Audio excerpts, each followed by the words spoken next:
Well, hello everyone. It's been a long time. I'm sorry about my appearance. I am tired and it's been one heck of a weekend. So last time I did a vlog, I was saying about how good everything was and how my cervix was smashing, and that was about 3 weeks ago. And now the baby is here and it's 29 weeks and 6 days and he's here. So that just shows you how fast IC can turn on you. He's doing very well, so we're very happy about that. He's in Hamilton at McMaster, and God, I look tired. I am, I guess. But I'll start from the beginning. On Easter, we were just putting around the house doing nothing really because I was on bed rest. And I noticed blood, and the doctor had told me from my last ultrasound that my cervix had thinned severely, so I better be even more careful, which I really don't know how possible that would have been because I was doing nothing anyway. Anyway, he told me to go to the hospital, so we did. I went to the hospital here in my hometown, and my water broke. And from there, they ambulanced me to McMaster in Hamilton. That whole night was pretty sketchy because I was in so much pain, and they didn't give me any pain medication. They gave me some Tylenols to help soothe the pain, but that doesn't really do anything. So the night was very hard. Then in the morning they checked me and they said, we can see your dilated baby 1 centimeter and we can see the baby's head. So it's time for that stitch to come out. So I was very upset because my hubby wasn't there yet. And I was like, oh, because he had come home because he had to deal with the animals and everything. And he was to be there early the next morning. So it turned out he was there. And in time, and they took my stitch out. They took me to the labor and delivery room, and they had 2 doctors and the neonatal care people, about 4 or 5 of those people, and some wonderful nurses to guide me through everything. And Wayne was right there with me. Anyhow, they took out my stitch, and it was kind of uncomfortable, but painful. More uncomfortable, and I was scared because I was like, I don't know what's gonna happen, and they didn't know what was gonna happen. They said either the baby's just gonna come or you're gonna labor for a while, and we don't really know. We have to get the stitch out. So by this point, I guess I had been having constant contractions for maybe 6 hours, and they really gave me no break at all. They just kept coming and coming and coming. And all I could do through the night was breathe through them. And then, of course, they monitored me and everything. But anyway, they took the stitch out. And in 6 minutes, I was dilated from 1 centimeter about to 10 centimeters. In 6 minutes. So that stitch definitely did its job. And it's kind of scary how incompetent my cervix really is. So the night before, they had give me a booster shot. Not a booster shot, but gosh, please pardon me, I'm so tired. They gave me a steroid shot in the butt for the baby's lungs, in case he'd be born soon. And it's a boy, by the way, for those of you that don't know. So anyway, yeah, there was a couple contractions that they made me breathe through just to get a wee little bit of the cervix off the top of the head. And I'd say 7 or 8 contractions, and I don't know,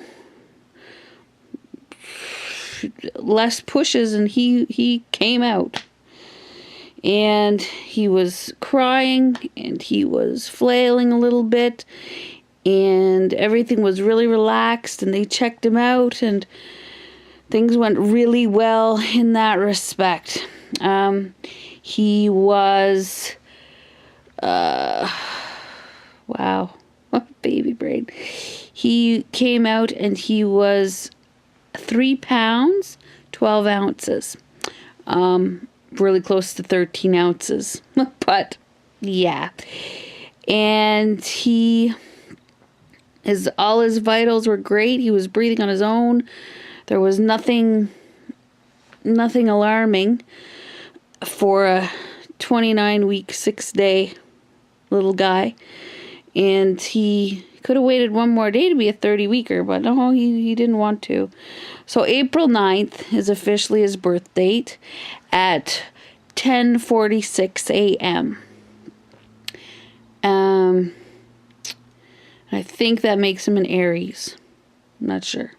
But so we named him Charlie Prine Wayne Baird. And he's adorable. Any of you that have gone through bad things or even just give birth knows how adorable your own child is. So that was great. So he's still there. And I had no drugs because I didn't have time to have drugs. Am I happy? Yeah. Would I have done it that way? Probably not. If I would have had time, I probably would have said, give me drugs, but I didn't have the time, so as I was saying, he's currently at McMaster's. He will be there for a while. Right now, he's breathing on his own. Initially, he was breathing on his own, but they had a little CPAP thing that just puts a little bit of air into his airways to keep them open. But he was off that, yesterday. So his second day, he was off of it. And he's breathing on his own, and he's eating well. Because they had him on a feeding tube, plus they had him on IV, and he had his first poop and pee, not his first pee, he pees still. He was peeing from the get-go, but he had his first poop today, which is wonderful. I know it's not a big deal for most people, but for him, we had to get his little system going, so he's pooping and he's peeing, and he's eating more food now through a tube, or pablum, or whatever you want to call it, through a tube, more so than he needs his IV. So they kind of went from IV to a little bit of food to more food to less IV kind of thing. So right now his ratio, I believe, I don't know the exact number, but he's eating more food than he is taking an IV. He does have jaundice, and it's already seems to be improving, which is wonderful. So he's under his little lamps, and so there's nothing horrific about that, really. It was quick, and I think, and I hope that he continues to excel the way he's doing, and we're very proud of him. And I could go on for hours about him, of course. But yeah, that's basically the story. He will be there for, he'll be in hospital for at least 6 more weeks.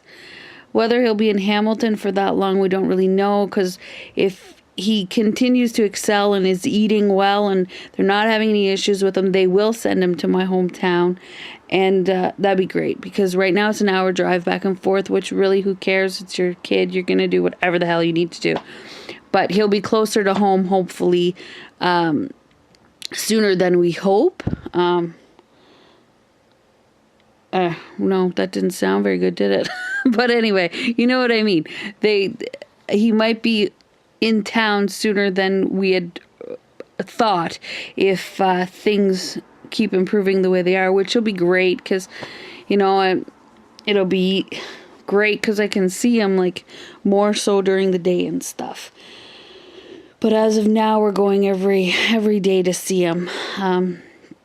Of course, the time we spend with him isn't quite enough, but we got to hold him, and yeah, we're enjoying that. So I don't think there's much more to this story other than the fact that we beat IC this time. So screw you. But yeah, I'm happy. I'm good. I'm tired, as you can see. No glamour here. It's all what you get. But that's my journey, and I hope that a lot of you that are watching know about IC, and just have the courage. You got to do it. You got to try. Will I do it again? Well, I don't think so. Unfortunately, I would love to have 3 children or 2 children even, but I don't think I can do that again. Was it worth it? Of course. Like, yeah. It's stupid to say it's not worth it, but to know how close I could have come to losing him if it wasn't for that stitch, which, thank God, the stitch worked. If it didn't work, yeah. You can't even go there, because it's not fair. But we're good. And I hope I answered a lot of questions, because there was so many questions from people, and they wanted to know, what had happened and stuff. And I'm hoping this video isn't too sketchy for you guys, and I'm not all over the place. I'm just burnt. Everything's starting to come to reality of what actually happened and how quick it happened. And most of you mothers know how that feeling goes. I think you're preparing, and he's here, and it's just, it's a whirlwind of emotions. But anyway, needless to say, I want to thank every one of you, my actual close friends, my relatives, my close family, the women that I've met through YouTube, through Incompetent Cervix pages, and just the community of people that I have went through their journeys with and fought with, and it's been very humbling, and an appreciation for life even more so. Anyway, each one of you, whether I talk to you once or whether I talk to you 10 times, I thank you all for being a part of my journey, for being a part of teaching me things in life that, are really important. Even if they're bad things, they teach you something.